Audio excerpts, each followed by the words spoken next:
Bismillahirrahmanirrahim. Assalamualaikum warahmatullahi wabarakatuh. Perkenalkan, nama saya Farhanudin dari Prodi Sistem Informasi. Di sini saya akan mempresentasikan hasil UAS dari mata kuliah Security, Privacy and Abuse Prevention. Yang pertama,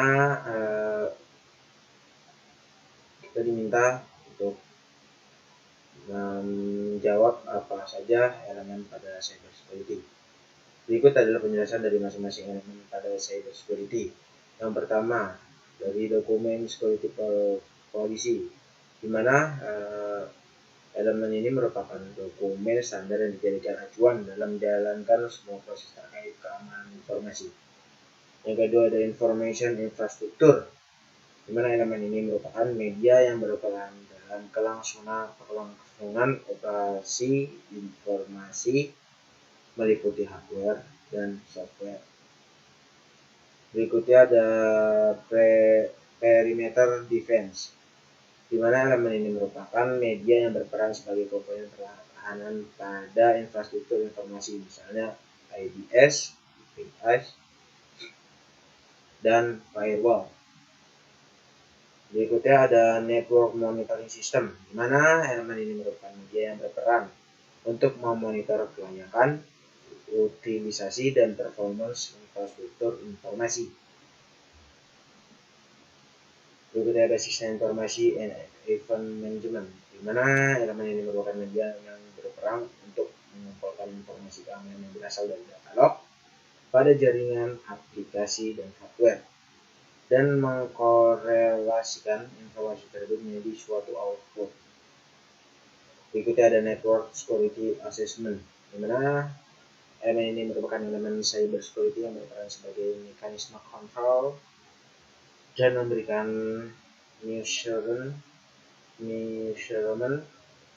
level keamanan informasi. Berikutnya ada Human Resource and Security Award,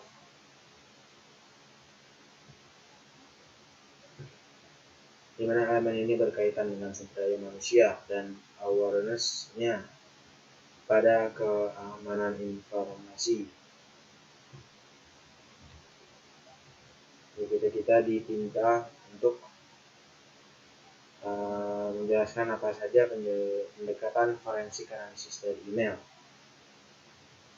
Penelitian yang menggunakan National Institute of Standards and Technology atau NIST dengan pendekatan header analisis menghasilkan pola pemasaran email yang berupa subjek, alamat, dan tanggal email yang palsu. Selain itu, investigasi email forensik ini juga menghasilkan yang pertama itu ada alamat email pengirim email palsu. Yang kedua ada memeriksa protokol inisiasi pesan seperti HTTP dan SMTP. Yang ketiga itu memeriksa ID pesan. Yang keempat ada alat IP pengirim. Aspek lain yang dapat mengontrol analisis forensik meliputi format penyimpanan alamat email, ketersediaan cadangan email ketika email tersebut dipindah, dan protokol yang digunakan dapat menganalisis email. Berikutnya kita diminta untuk memberikan penjelasan apa sih pengertian cyber forensik dan digital forensik. Yang pertama itu ada cyber forensik, di mana cyber forensik merupakan salah satu ilmu forensik yang berfokus pada penyelidikan dan penemuan konten perangkat digital dan seringkali dikaitkan dengan kejahatan komputer. Digital forensik yaitu aktivitas penyelidikan yang dilakukan untuk menemukan bukti digital yang akan memperkuat atau melemahkan bukti fisik dari kasus yang ditangani. Forensik digital sendiri diperlukan karena biasanya data di perangkat digital dikunci, diganti, disembunyikan, atau bahkan dihapus. Juga kita diminta menjelaskan dimensi kebijakan cyber security. Yang pertama itu ada confidentiality, di mana dimensi ini merupakan salah satu jenis dari aspek keamanan informasi yang berperan untuk memastikan ataupun menjamin suatu informasi memiliki hak aksesnya terhadap si pemilik akses informasi tersebut. Berikutnya ada availability, di mana dimensi ini mempunyai peranan untuk ketersediaan informasi-informasi dapat diakses oleh pemilik serta pengguna dari informasi itu sendiri, kapanpun dan tanpa adanya halangan yang mungkin menyebabkan adanya perubahan isi dari informasi-informasi tersebut. Berikutnya ada integrity, di mana dimensi ini memiliki peranan untuk menjamin informasi-informasi yang diterima maupun dikirim memiliki kelengkapan serta terjadi informasinya dari pihak-pihak lain yang mungkin saja isi dari informasi tersebut diubah isinya. Berikutnya ada prinsip dan sasaran pertahanan cyber di Indonesia. Prinsip-prinsip dari pertahanan cyber. Yang pertama itu ada faktor kerahasiaan,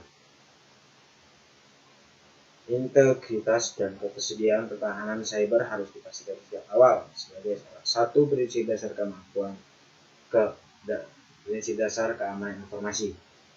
Yang kedua itu ada mengadopsi berbagai standar dan aturan keamanan informasi yang disediakan oleh lembaga yang berwenang dan memiliki model keamanan informasi yang terstruktur dan terintegrasi.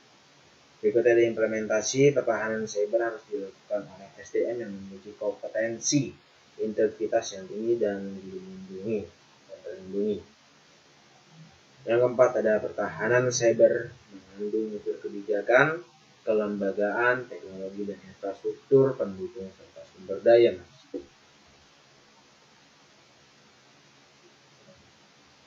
Berikut sasaran dari pertahanan cyber. Yang pertama ada objek vital infrastruktur kritis nasional atau nasional critical infrastruktur. Di mana ini yaitu sistem-sistem infrastruktur fisik yang sangat penting, dan bila sistem ini tidak berfungsi atau rusak maka dapat berdampak melemahkan pertahanan atau keamanan serta dapat melemahkan ekonomi bangsa. Berikutnya ada perorangan, masyarakat umum, organisasi, komunitas tertentu yang bersifat kejahatan cyber.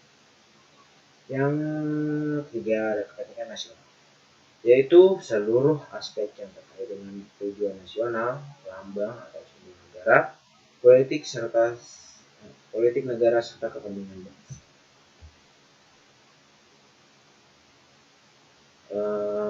Berikutnya kami dimintai pendapat mengenai urgensi pertahanan cyber di Indonesia.